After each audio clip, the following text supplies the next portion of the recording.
Hello and welcome back. We are looking at another inventory topic, relative sales value method of valuing inventory. This is an unusual situation in which a company will buy several different items and pay one lump sum price. They need to allocate the cost of these items or the purchase price to these items, mainly so that they know how profitable they are when they sell an item and to value the ending inventory. So let's take a look at an example and see how we're going to work through with this. So in this example, we've been told that a company has purchased a tract of unimproved land for $55,000.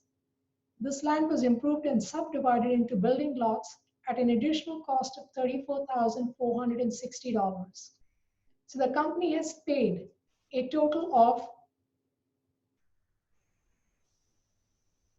$89,460 for the land and the lot that they're going to sell. These building lots were all the same size, but owing to difference in location, were offered for sale at different prices as follows. So they have three sets of lots, 1, 2, and 3. They have 9 lots in group 1, 15 lots in group 2, and 17 lots in group 3. And you can see that the price is different for each one of these. Now, once again, what we're looking at is the purchase price, what they paid for the land is all the same. The purchase price and the cost to improve the land, which gets added to the value of the land, that's $89,460 is for all of this. The operating expenses for the year are $18,200. And then they have ending inventory. This is what is unsold at the end of the year. These many lots are unsold within each of these three groups. And finally, the question that we've been asked to work on, or the instruction that we've been given, is that at the end of the fiscal year, they want you to come up with the net income number. So they basically want to know the profitability of this project. So here's what we do. I'm going to first start out by copying the information that was given to me. I have groups 1, 2, and 3. The number of lots is 9, 15, and 17. And the price per lot is $3,000, $4,000, $2,400. That information is given to me in the problem. Now with that, what I will do is I'll calculate what is the potential sales value. That is, if I sold all 9 lots, how much could I sell it for? Obviously, it's a simple extension. 9 times 3,000 is 27,000. We do the same thing for the second group. 15 times 4,000, which is going to give us 60,000. And then 17 times 2,400, and this gives us 40,800. You add up these three numbers. This is the potential sales value of the land that we have. Now, this doesn't mean that we have sold all of this. As we know, there was something left in ending inventory.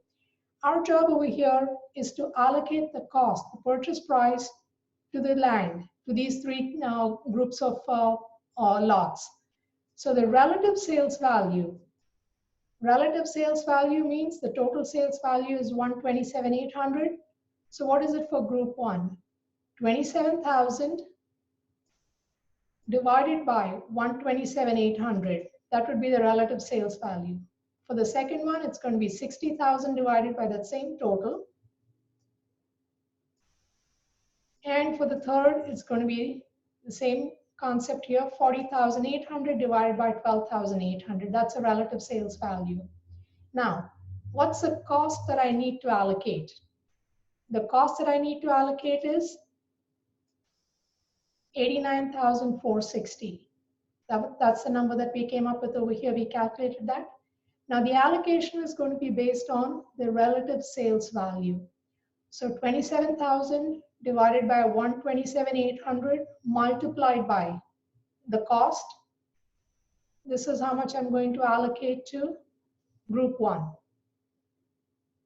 Go through the same process. 60,000 divided by 127,800 multiplied by 89,640.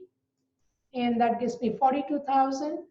Do the same thing over here, and you get 28,560. Now, just to make sure our arithmetic is correct, add these three numbers and make sure it comes up to 89,460. So I'm looking here in Excel and the sum does add up to 89,460. It has to. There may be rounding off errors, but in this case, there is none. So I know I've done my arithmetic correct. Now, what I need is the cost per lot. This is the total cost allocated to group one. We have 9 lots over here. So 18,900 divided by 9 will give me $2,100 is the cost per lot. Do the same thing, 42,000 divided by 15 and 28,560 divided by 17. We get the cost per lot over here. So this is the basic information I start out with in terms of how I've allocated the cost that I incurred for the lots that I purchased, land and the improvement of the land, that total cost. Now, I'm ready to do my calculations over here. So what do I need over here to start with? Okay, I have group one, group two, group three. I'm doing as if it was for by product line instead of doing the income statement for the whole company all at once. Okay, and I am identifying how many I actually sold. Okay, how do I come up with this number? I had 9 in group one. If 5 are remaining, it means I sold 4. I had 15 in group two. 7 are remaining, which means I sold 8. I had 17 in group 3. If 2 are remaining, I sold 15. Okay, so now let's move on to the income statement. In the income statement, I have sales.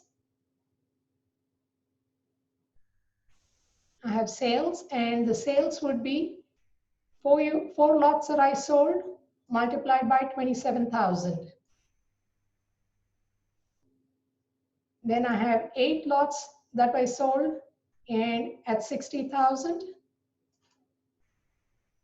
And over here, we are looking at 15 multiplied by 2,400 for a total sales revenue of $80,000. Okay. The next thing I have over here is the cost of goods sold. Less cost of goods sold. What's the cost for this? 4 units times 2,100.